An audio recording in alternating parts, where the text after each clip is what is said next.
안녕하십니까. 더비공 회원 여러분, 국가공인 청소년 상담사 상급 1차 시험 대비를 위한 문제풀이 시간입니다. 오늘은 세 번째 과목인 심리 측정 및 평가의 마지막 시간으로서 7차 시를 진행하도록 하고요. 전체 차시로는 22차 시에 해당됩니다. 교재 위치는 230페이지 134번 문제부터 풀이하겠습니다. 다음 보기에서 주제 통각 검사, 우리가 TAT라고 하는 검사지죠. 5가지 해석 방법 중 이야기의 주인공을 중심으로 내담자의 심리를 분석하는 방식끼리 잘 묶은 것은 무엇이냐 하는 얘기입니다. 자, 우리 TAT 검사지에 대해서 좀 정리를 좀 해봅시다. TAT 검사지, 여러분 잘 알고 있는 어느 분이 만들었었죠? 바로 머레이라고 하는 분이 있죠, 그죠? 머레이라고 하는 분이 제작을 했고요. TAT, 우리 주제 통각 검사라고 해서 T는 앞에 테마를 얘기합니다. 이 검사지는 몇 가지 이제 해석하는 방법이 있는데 이 검사지에 대해서 슈나이드라고 하는 사람이 해석 방법에 대해서 제시를 했습니다. 해석 방법 제시를 했는데 이 해석 방법 제시한 내용을 우리가 조금은 알아두실 필요가 있어요. 그래서 제가 조금 적을 테니까 여러분들 필기를 해주시기 바랍니다. 처음에는 뭐냐면 제 골격서에도 있습니다. 골격서에도 기본적으로 나와 있으니까 필기 안 하셔도 상관없지만 또 문제집도 옆에다 좀 적어놓으면 좋겠죠. 일단 우리가 제일 많이 먼저 등장하는 게 표준화법이 있고요. 그 다음에 두 번째가 뭐냐면 주인공 중심 해석법입니다. 주인공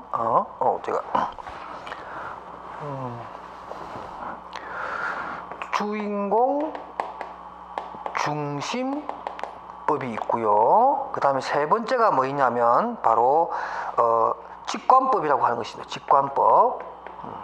그 다음에 네 번째가 대인관계법이라고 하는 것입니다. 대인관계법.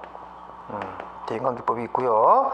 그 다음 마지막으로 지각법이 있는데 가장 많이 쓰는 것 중에 하나가 바로 이 주인공 중심법입니다. 주인공 중심법을 가장 많이 쓰고요.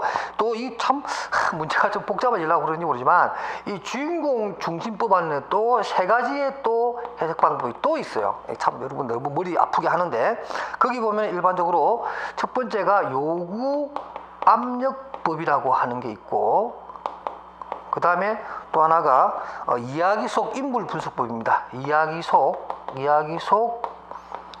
인물 분석법이 있고 그 다음에 마지막으로 이제 주인공법, 여기 원래 나와 있는 주인공법이 있어요. 그런데 우리가 현실적으로 가장 많이 활용하는 것이 바로 요 1번 요구 압력법이다. 꼭 기억해 주시기 바랍니다. 그래서 지금 뭐냐면 이 문제는 요 5개를 묻는 게 아니라 이것도 힘들어 죽겠는데 이 중에서 주인공 중심법에서 하부 또 3가지에 속하는 게 뭐냐 이렇게 물어보는 거니까 보기에는 니은과 리얼, 그러니까 요구와 요구를 찾아내어라 하는 문제예요. 어렵죠, 그죠? 여러분들 그렇게 정리해 주시면 되겠습니다. 그 다음에 135번 문제입니다. 주제 통각 검사에 관한 설명으로 옳지 않은 것입니다. 보면 일단 그 2번이 틀렸는데요. 주제 통각 검사는 총 31장의 도판을 사용하는데 30장은 여러 가지 흑백이나 칼라 같은 게 있지만 한 장은 완전히 뭐예요? 그러니까 빈 카드예요. 백지 카드입니다. 그러니까 2번 같이 카드는 총 31장으로 되어 있고 여기까지 맞는데 흑백과 칼라로만 다 구성되어 있다. 그건 아니죠. 한 장이 백석으로 구성되어 있다. 이렇게 보면 2번이 틀렸습니다. 그래서 그 해설에 보면 제가 좀 해설을 좀 잘못했는데 이 도판에 보면 그 16번 그림이 있어요. 16번 도판은 말 그대로 하얀 백지예요. 백지. 그래서 16번 도판이 백지이기 때문에 해설을 바로 한다면 16번 카드가 백지이기 때문에 2번은 틀렸다. 이렇게 해설을 해야 되는 게 맞습니다. 제가 해설을 좀 수정할게요. 그 다음에 231페이지에 136번입니다. TAT 기법 중 3세에서 10세 사이의 아동을 대상으로 사람의 그림을 사용하여 시행하는 검사가 있습니다. 그러니까 이 TAT 검사도 말이죠. 굉장히 많은 진화를 한다는 얘기죠. 진화를 하는데 일반적으로 그 우리 그 136페이지 2번에 나오는 CAT라는 게 있어요. 그죠? 요게 바로 아동용입니다. TAT 검사 버전의 아동용 버전으로 보게 되고 그 벨락 부부가 벨락이라는 분이 계세요. 벨락이라는 부부인데 이 벨락이라고 하는 부부가 두 부부예요. 이 벨락이라는 부부가 만든 CAT 검사지 아동용이고요. 또 어떤 책에 보면 CAT 대시하고 H가 있어요. 이게 사람입니다. 그러니까 이 CAT는 주로 동물 그림으로 한 반면에 이 CAT는 아동용이면서 사람을 그림을 그리게끔 해놓은 그런 검사지라고 볼 수가 있습니다. 그러니까 CAT도 또 두 가지가 있다. 그리고 또 CAT 중에 또 어떤 게 있냐면 GAT가 있어요. CAT에서 또 GAT 요거는 주로 노인들 대상으로 하는 겁니다. 그래서 노인들을 그림을 그리게 하는 그 그림 도판을 보여주는 건데 주로 어떤 가족이라든가 외로움이라든가 이러한 것들을 묘사해 놓은 그 그림을 보면서 탐색하는 그런 거예요. 그러니까 GAT라고 하는 것도 있고 CATH가 있고 CAT가 있고 원판인 TAT가 있다. 이렇게 여러분들이 한번 정리를 해 주시기 바랍니다. 참고로 CAT는 18개, 도판이 18개입니다. 여기는 아까 도판이 몇 개라고 그러세요? 31개라고 그랬죠. 16번째 판은 백색으로 되어 있는 아주 아무것도 없는 판이라고 말씀을 드렸고요. 그 다음에 137번 문제에 BGT, 밴더 게슈탈트 테스트라고 하는 밴더 게슈탈트 검사지입니다. 1948년도에 말 그대로 밴더라는 사람이 만든 검사지인데요. 일반적으로 기질적 장애를 진단하기 위해서 만든 검사지가 됩니다. 그래서 역시 이것도 어떤 그 도판을 보여주는데요. 이거는 도판을 보여주면서 그냥 도판을 보고 느끼는 것이 아니라 그 도판을 보고 그림을 그리게끔 하는 거예요. 그러니까 보고 우리가 모사라고 그러죠. 모사. 뺏기는 거다. 모사. 모사를 하게끔 함으로 해서 그 모사의 그림 내용을 보고 판단하는 그러한 검사지입니다. 여러분들 그거 아시죠? 베르트하이머라는 분은 아십니까? 베르트하이머 게슈탈트 상담 이론의 어떤 창시자라고 추앙을 받는 이런 베르트하이머가 어떤 성격적인 기질을 판단하기 위해서 여러 가지 기하학적인 도형을 이용했는데 그 도형을 참조를 해서 도형 9개를 만듭니다.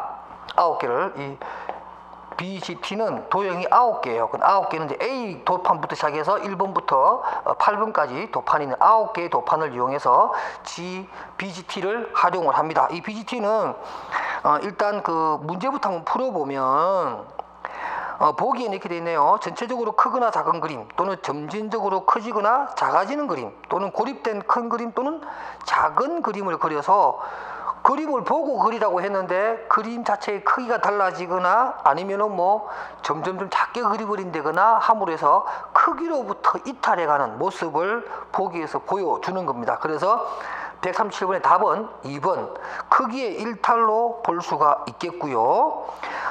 이 BGT는 검사하는 순서가 있어요. 순서가 뭐냐면 첫 번째가 카피, 모사입니다. 모사를 먼저 하게끔 합니다. 그대로 옮겨 그려봐라 이런 얘기죠. 그럼 두 번째는 뭐냐면 회상입니다. 회상, 보통 리콜이죠. 리마인드 시킴으로 해서 우연한 회상을 하게끔 하는 그러한 거죠. 또 그림을 보면서 생각나는 그런 회상에 해당되는 그림을 그리게끔 하는 그런 것이고요. 그 다음 세 번째는 뭐냐면 리카피, 재모사입니다. 이거는 첫 번째 그렸던 이 모사가 좀 애매모호하거나 좀 이렇게 판단하기 힘들었을 때 한 번 더 재모사시키는 방법이 있고요. 그 다음에 마지막으로 하는 게 바로 정교화입니다. 정교화라고 하는 것인데 이것은 일반적으로 뭐냐면은 바로 사고의 확장을 가져오게 하는 그런 것으로서 elaboration이라고 합니다. 영어로 보면 elaboration이라고 하는 이런 용어로 설명이 가능합니다. elaboration. 그래서 정교화 단계에서 모사, 회상, 재모사 그리고 정교화 과정으로 BGT 검사는 시행된다. 뭐 이 정도만 알고 계시면 BGT에서 웬간한 문제는 다 풀 수 있으리라고 봅니다.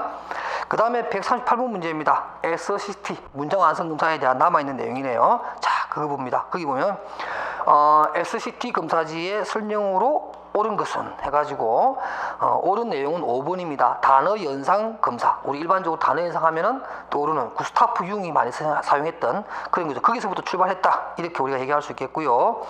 그래서 나머지 1, 2, 3, 4는 읽어보시면 알아요. 1번은 개인의 지능 검사를 위해서, 지능의 구조를 알기 위해서 SCT 문장 검사가 전혀 안 맞겠죠. 2번 봅시다.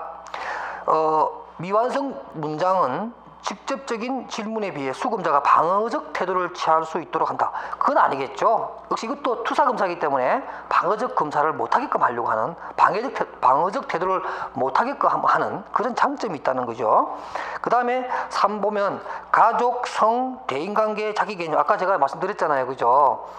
직업이 아니라 성이 들어가야 된다. 그래서 가족과 성에 관한 것, 그리고 대인관계에 관한 것, 마지막으로 뭐예요? 자기 개념에 관한 것. 이렇게 4가지 주제를 가지고 약 100문항의 문장을 완성해 나가는 검사지다. 이렇게 제가 설명했잖아요. 그죠? 그 다음에 4번입니다. 표준적인 실시 방법은 검사자가 읽어주고 아닙니다. 피검자가 읽고 생각나는 그 다음에 문장을 완성하는 이러한 내용이에요. 좋습니다. 139번 문제입니다. 다음 중 K, ABC 검사에 대한 설명으로 옳은 것입니다. 자, K, ABC 검사 옳은 것입니다. 총 16개의 하위 검사로 구성되어 있으며 인지 발달 단계에 따라 6개 내지 13개의 검사가 실시된다 라고 해서 이게 맞는 문장이고요. 나머지는 그 거꾸로 생각해서 다 틀린 문장이니까 그렇게 정리해 주시기 바랍니다. 그 다음에 140번 문제입니다. 다음 중 비확률적 표집에 해당하는 것입니다. 자, 우리가 어떤 자료를 추출하는 데 있어서 확률 표집과 비확률 표집 2가지가 있다라고 했는데 지금 여기서는 비확률 표집을 물어보는 겁니다. 그러니까 우리가 비확률 표집이라면 여러분들 그런 거 있죠. 뭐 가용 표집이라든가 지원자 표집, 또 스노우볼이라고 해서 눈덩이 표집 이런 것도 있었고요. 그 다음 여기 뭐 판단 표집이라고 해서 연구자가 그냥 본인이 개인적으로 판단을 해서 그 자료를 표집하는 이런 것들이죠. 그래서 140번의 답은 1번이 되겠습니다. 그 다음에 141번 문제로 가겠습니다. 이 문제 좀 어려울 수 있는데 여러분들 이제 군집 표집과 청화 표집 또는 유청 표집의 개념을 아느냐 하는 그런 문제라고 볼 수가 있겠습니다. 이렇습니다. 141번 문제. 고등학생용 심리검사의 기준을 만들기 위해 1000명을 표집을 할 때 전국을 15개 지역으로 나누어서 지역별로 고등학생 비율에 따라 무선 표집을 하였습니다. 그럼 이 표집 방법은 도대체 뭐냐 하는 거예요. 자, 잘 보세요, 여러분들. 1000명의 고등학생이 있습니다. 이 고등학생을 15개 지역입니다. 15개 지역. 그러니까 A 지역, B 지역, C 지역 이렇게 쭉 해서 15개까지 알파벳 15개가 어디죠? 잘 모르겠네.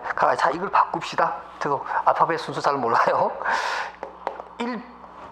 1번 지역, 2번 지역, 3번 지역, 4번 지역 이렇게 쭉 있습니다. 이 1000명을 고등학생이니까 요만큼 이렇게 그룹화 지는 거죠. 그룹화 되는데 크기가 똑같아야 되는데 이게 좀 이상하네. 크기가 똑같아야 뭔가 좀 이렇게 설명하기 좀 좋아요. 자, 그래서 요렇게 집단을 만들게 되는 거지요. 총 몇 개가 나와요?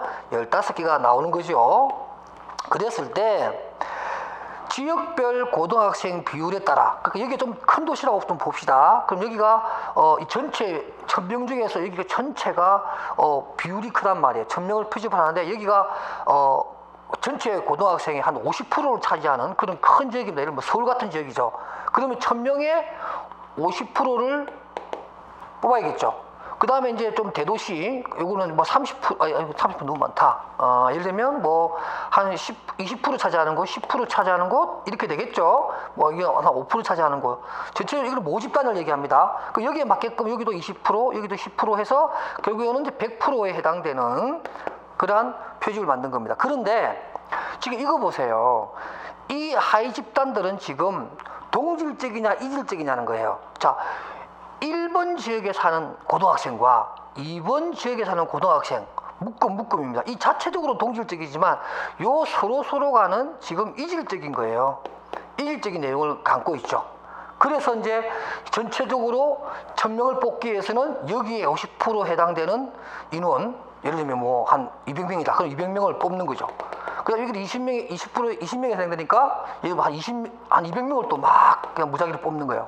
그 안에서는 동질적이지만 요 하위 집단 간에는 서로가 이질적이죠. 이거는 1번 지역에 사는 고등학생, 여기는 2번 지역에 사는 고등학생, 여기는 3번 지역에 사는 고등학생이니까 결국에는 요 하위 집단은 서로 이질적 관계를 가지고 있다. 그러니까 이것은 청하 표집을 해야 된다. 이렇게 여러분들이 결론을 내리시면 됩니다. 그래서 답은 청하 표집 내지는 유청 표집에 의한 표집 방법을 택한 것이다.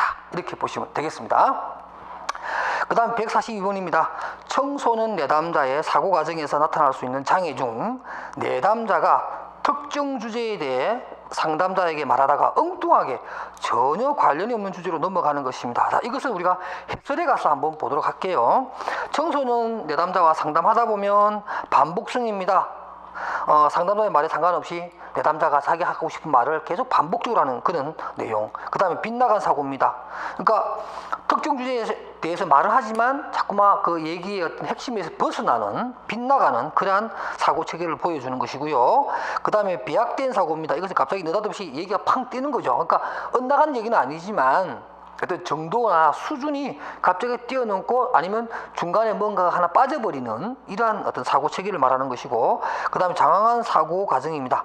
뭐 일정한 목적이나 얘기의 어떤 두서가 없이 왔다 갔다 하면서 어떤 거창한 얘기의 방향만 크겠지 말 그대로 장황한 설명을 하는 이런 얘기인데, 지금 지문의 내용은 엉뚱하게 다른 주제와 관련이 없는 얘기로 나아가 버리는 것을 바로 연상의 장애라고 합니다. 그 얘기는 뭐냐면 서로 연상이 있어야 되는데 관련이 되어 있는 그러한 얘기를 해야 되는데 전혀 관련성, 연상이 안 되는, 그죠? 연관성이 없는 그런 얘기로 갑자기 나아가 버리는 이런 것을 뭐야? 연상의 장애라고 합니다. 지금 이 내담자가 보여주는 장애가 연상의 장애라는 것이죠. 그래서 142번 문제는 2번이 되겠습니다. 자, 이렇게 해서 또 제가 준비했던 142문항, 한 두 문항은 제가 문제를 폐기했으니까 심리가사 측정과 평가에 관련된 한 140문제를 여러분하고자 하고 아주 숨가쁘게 풀이를 했습니다. 자, 이렇게 또 세 번째 과목을 또 딱 깔끔하게 마무리하고